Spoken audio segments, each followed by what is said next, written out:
SC మహిళా సర్పంచ్ నవ్యపై లైంగిక వేధింపుల వ్యవహారంలో ఎట్టకేలకు BRS Station Ghanpur MLA doctor Thatikonda Rajaiah క్షమాపణ చెప్పారు. నవ్య ఇంటికి వచ్చిన ఆయన జరిగిన పరిణామాలకు చింతిస్తున్నానంటూ క్షమాపణలు కోరారు. మళ్లీ ఇలాంటి ఘటనలు జరగకుండా చూసుకుంటానని విలేకరుల సమావేశంలో హామీ ఇచ్చారు. ఇదే సందర్భంలో నవ్య మహిళలను వేధించే వారిపై కిరోసిన్ పోసి తగలబెట్టేందుకైనా వెనుకాడనని తీవ్ర హెచ్చరిక చేశారు. రాజీ కోసం వచ్చిన తన ముందే నవ్య పదునైన మాటలతో విరుచుకుపడుతుంటే రాజయ్య నిశ్చేష్టుడై చూస్తుండిపోయారు. హనుమకొండ జిల్లా ధర్మాసాగర్ మండలం జానకీపురం గ్రామ సర్పంచి కురసవల్లి నవ్య ఎమ్మెల్యే రాజయ్య లైంగిక వేధింపులకు పాల్పడుతున్నాడని తీవ్ర ఆరోపణలు చేసిన సంగతి తెలిసిందే. దీంతో మీడియా 2 రోజులుగా ఇదే అంశంపై దృష్టి సారించింది. పరిస్థితి చేయి దాటిపోతుందని గ్రహించిన బీఆర్ఎస్ పెద్దలు, ముఖ్యంగా రాష్ట్ర రైతు బంధు చైర్మన్ పల్లా రాజేశ్వర్ రెడ్డి రంగంలోకి దిగారు. ఎమ్మెల్యే రాజయ్యని పిలిచి సమస్యను వెంటనే పరిష్కరించుకోవాలని ఆదేశించినట్లు సమాచారం. అదేవిధంగా పల్లా నవ్య ఆమె భర్త ప్రవీణ్ తో కూడా మాట్లాడారు. ఇలాంటి సమస్య పునరావృతం కాకుండా చూసుకుంటానని హామీ ఇచ్చారు. ఎమ్మెల్యే రాజయ్య వారి ఇంటికి వచ్చినప్పుడు ఎలాంటి సమస్యలు సృష్టించవద్దని సూచించినట్లు తెలిసింది. రాజయ్యను వారి ఇంట్లో కూర్చుని మాట్లాడి వెళ్లడానికి ఒప్పుకోవాలన్నారు. ఎమ్మెల్యే ఏ విషయమైనా మీడియా సమక్షంలోనే మాట్లాడాలని నవ్య దంపతులు కోరారు. ఈ నేపథ్యంలో రాజయ్య నవ్య ఇంటికి వచ్చారు. ప్రవీణ్ నవ్య దంపతులతో మాట్లాడిన తర్వాత వారితో కలిసి విలేకరుల సమావేశంలో మాట్లాడారు. అధిష్టానం ఆదేశాల మేరకే జానకీపురం వచ్చానని రాజయ్య తెలిపారు. జరిగిన పరిణామాలకు చింతిస్తున్నానని చెప్పారు. తన వల్ల ఇబ్బందులు కలిగినట్లు భావిస్తున్న మహిళా సమాజానికి క్షమాపణలు చెబుతున్నానన్నారు.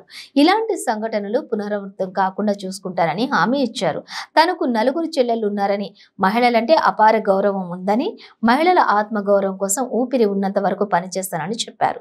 ప్రవీణ్ నవ్య దంపతులను రక్త సంబంధికులుగా భావించి వారికి అండగా నిలుస్తానన్నారు. గ్రామ అభివృద్ధి కోసం తక్షణ సహాయంగా 25 లక్షలు కేటాయిస్తున్నానన్నారు. నియోజకవర్గంలో కొందరు నాయకులు శిఖండి పాత్ర పోషిస్తున్నారన్న వ్యాఖ్యలకు కట్టుబడి ఉన్నానన్నారు.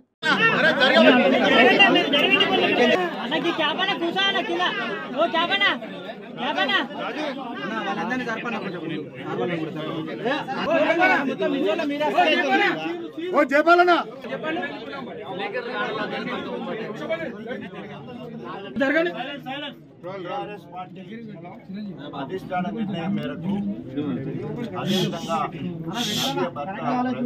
ఆహ్వానం మేరకు జానకీపురం గ్రామము ధర్మసాగర్లో సర్పంచ్ నవ్య ప్రవీణ్ ముందుగా గ్రామ సర్పంచ్ మరి గత 3-4 రోజుల నుండి మీతో మాట్లాడిన నవ్య మా జానకీపురం ధర్మసాగర్ మండలం హన్మకొండ జిల్లా. మేము గ్రామ సర్పంచ్ నవ్య గారి భర్తని మహిళా దినోత్సవం నుండి 8వ తారీఖు నుండి జానకీపురం గ్రామంలోని గ్రామ సర్పంచ్ వారు ముఖ్యంగా ఈరోజు ఇక్కడ విచ్చేసిన ప్రతి మీడియా మిత్రులకు